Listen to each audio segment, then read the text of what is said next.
दुनिया की दो सबसे बड़ी इकोनॉमीज यूएस और चाइना एक दूसरे के सामने खड़े हैं, लेकिन ये रिवॉल्वरी सिर्फ ट्रेड या इकोनॉमिक तक सीमित नहीं है, बल्कि ये ग्लोबल डोमिनेंस की लड़ाई है जो टेक्नोलॉजी, मिलिट्री पावर और पब्लिक सेंटिमेंट तक जा रही है। आज के इस वीडियो में हम कॉन्फ्लिक्ट के हर एस्पेक्ट को एक्सप्लोर करेंगे और समझेंगे कि ये हमें और हमारे फ्यूचर को कैसे अफेक्ट करता है।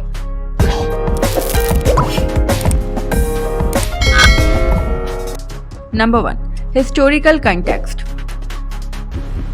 अगर हम इस रिवॉल्वरी की शुरुआत देखें तो ये 1970s के आसपास स्टार्ट हुई जब यूएस प्रेसिडेंट रिचर्ड निक्सन ने चाइना का पहला हिस्टोरिकल विजिट किया था। उस टाइम पर यूएस और चाइना के बीच एक ट्रेड पार्टनरशिप बिल्ड हुई थी जो दोनों कंट्रीज के लिए बेनिफिशियल थी। लेकिन 2018 के ट्रेड वॉर के बाद ये रिलेशनशिप ड्रास्टिकली चेंज हो गया। टैरिफ, सैंक्शंस और इकोनॉमिक रिस्ट्रिक्शंस की वजह से दोनों कंट्रीज के बीच कंपटीशन और भी इंटेंस हो गई। निक्सन के विजिट का एक मकसद था चाइना को एलाई बनाना अगेंस्ट सोवियत यूनियन, लेकिन आज के टाइम में ये पार्टनरशिप सिर्फ एक पॉलिटिकल स्ट्रैटेजी बनकर रह गई है। Number 2, current dynamics.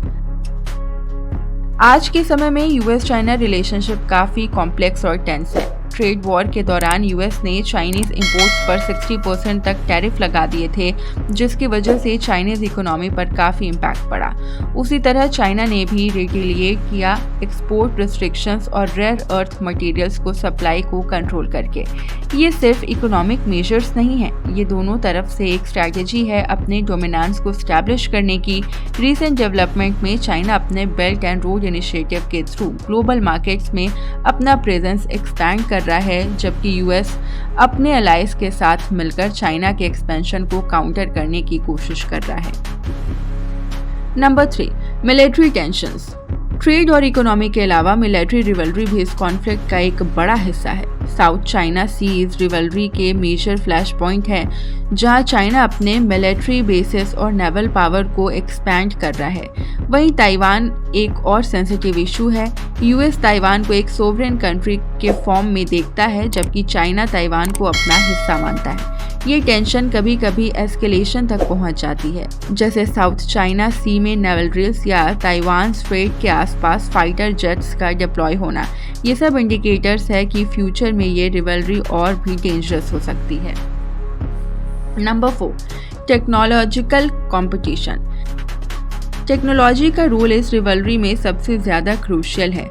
AI, semiconductor और 5G नेटवर्क जैसे एडवांस टेक्नोलॉजीज के लिए दोनों कंट्रीज एक दूसरे को पीछे छोड़ना चाहती है।